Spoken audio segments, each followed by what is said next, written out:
Revealed see the evil going on. Petroleum Industrial Bill will only permit Dangote Refinery, Nnpc, to import fuel if passed into law. So no other person will be able to import fuel.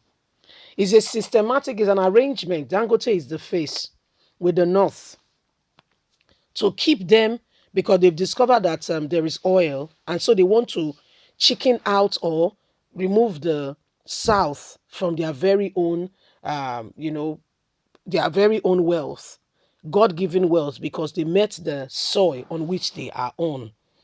Let's get all the details. Please don't forget to give us a thumbs up. Subscribe if this is your first time. See what is really happening.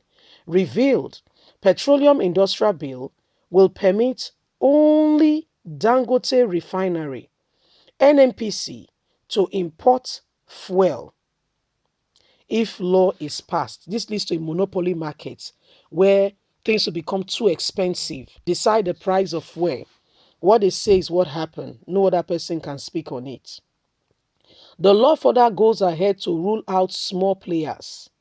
If passed in its current form, the Senate's vision of the Petroleum Industrial Bill will only permit two entities to import petroleum products into Nigeria. Those who own active refinery license and Nigeria National Petroleum Corporation Limited. However, the law makes it impossible for even modern refineries like Walter Smith to import the products, as a clause in the concern section provides that license will be based on refinery record of the permit holder. By the time this bill becomes law, the Dangote refinery, which has 650 billion barrel per day refinery capacity, will be operating in his operation, making him the only license holder that will be able to import any subsequent amount of petrol into the country. The law also provides for the continuous and the contribution of the Nnpc direct sale purchase contract, which exports have questioned for being fraudulent with inconsistency. Having provided for the introduction of a free market in Section 205, a Senate vision of the PIB goes ahead to contradict its stand in Section 317. The first subsequent subsection says the authority shall apply the backward integration policy in the downstream petroleum section to encourage investment in local refinery. Backward integration primarily refers to a move by companies to source materials they import prior through local means. Within the context of this bill, however, the Senate states what it considers as backward integration. To support this, license to import any product short form shall be assisted only to and are given to only companies with local refinery license.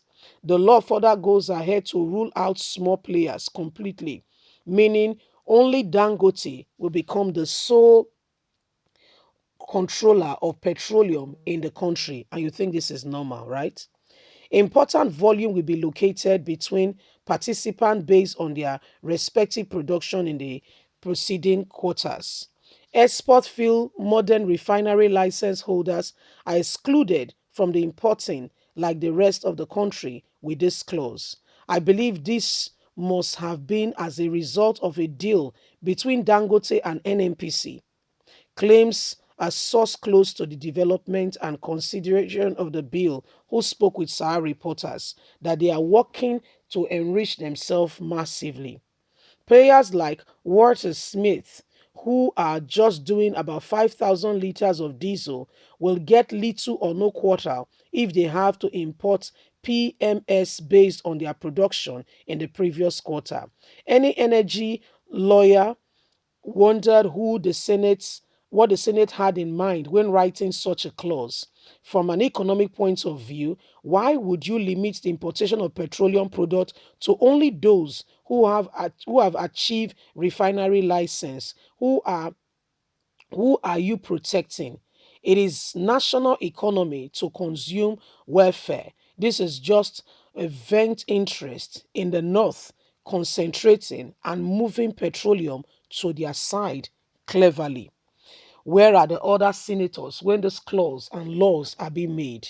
If you have someone with a refinery who costs so high, that person goes to Ghana where it is cheaper and bring the product, equally leaving his plant mobile. Everybody should be allowed to import. That is what will make the price good for Nigerians. However, the source close to the workings of the Senate asked the National Assembly to consider allowing downstream regulatory authority, which will be created when the bills goes into law, to create impartiality regulation to guide future importation of petroleum. I think the provision above will create a dual policy of the price, thereby destroying the Nigerian downstream industry. As well as today, Nigerians will not be able to access fuel easily. If Dangote says it, that is what it becomes.